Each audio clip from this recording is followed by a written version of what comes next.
Давайте поговорим про стереотипы. А точнее, про стереотипы о городах.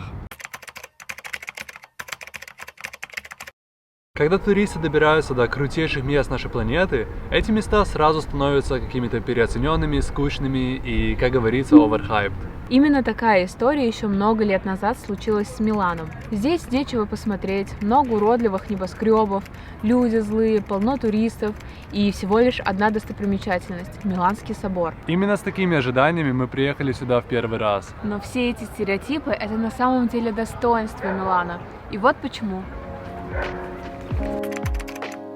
Начнем с того, что у Милана длиннющая, богатейшая история. Этому городу более 2500 лет. Вы представляете вообще, насколько он древний? Отдельно стоит упомянуть, что Милан – это эстетика на каждом шагу. Каждое здание, улочка или арка создают непередаваемое ощущение, будто бы ты перенесся в эпоху Возрождения. Самый известный торговый центр в Милане – это очередное произведение искусства.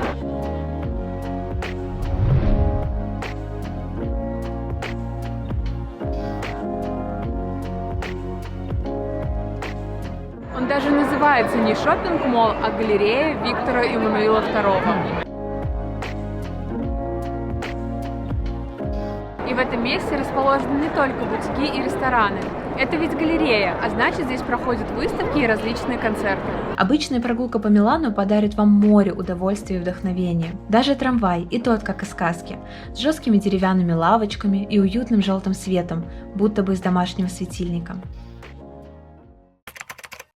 Да, собор здесь и вправду есть. И он действительно выделяется среди всего остального. Но выделяется он совершенно оправданно.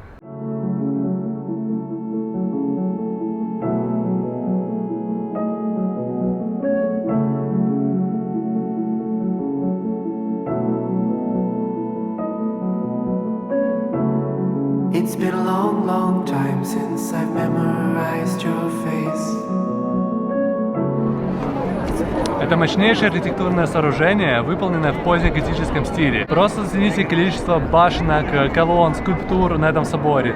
Тут только одних скульптур в сумме 3400 штук.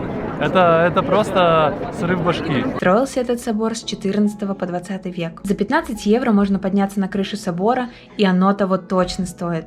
С высоты открывается потрясающий вид на город, но рассматривать больше хочется саму крышу и ее детали. Пару лет назад мы уже побывали на этой крыше, и вот такие прекрасные кадры сохранились с того дня.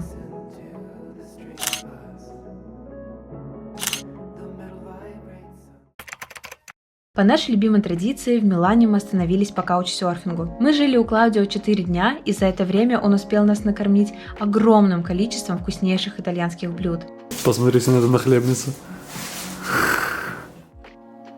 В общем, люди в Милане ничем не отличаются от других итальянцев. Такие же гостеприимные, общительные и веселые. Однако есть кое-что, что отличает жителей этого города. Милан не зря считается мировой столицей моды. Просто посмотрите, какие тут гуляют люди.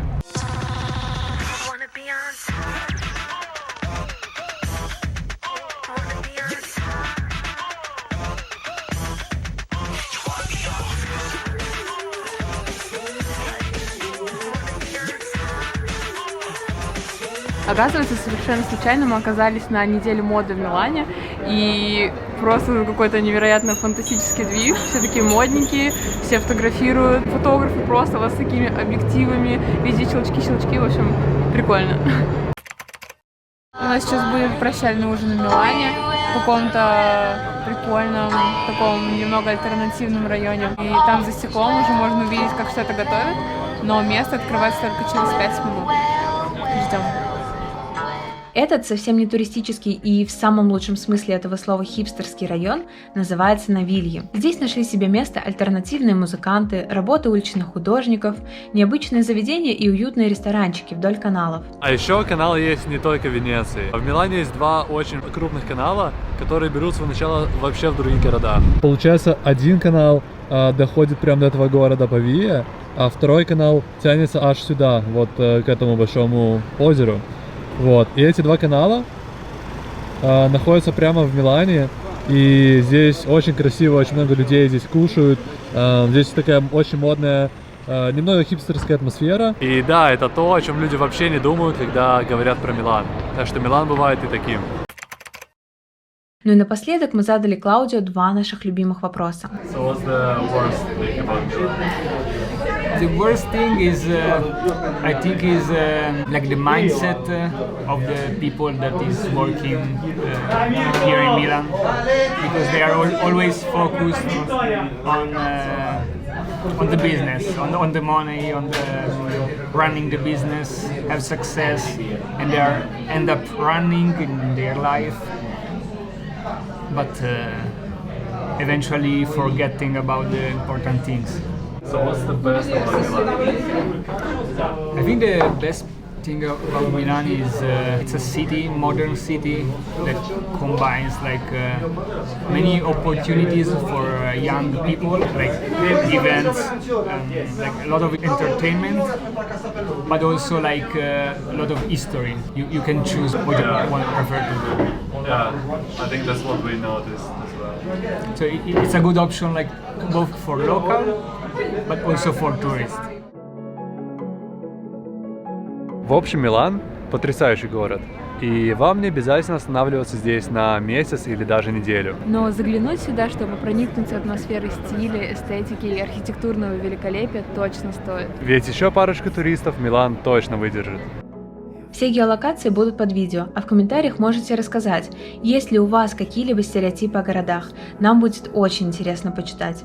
Чтобы нас поддержать, ставьте лайки и жмите на колокольчик. Спасибо за просмотр и до скорой встречи! It's hard, so I won't say it that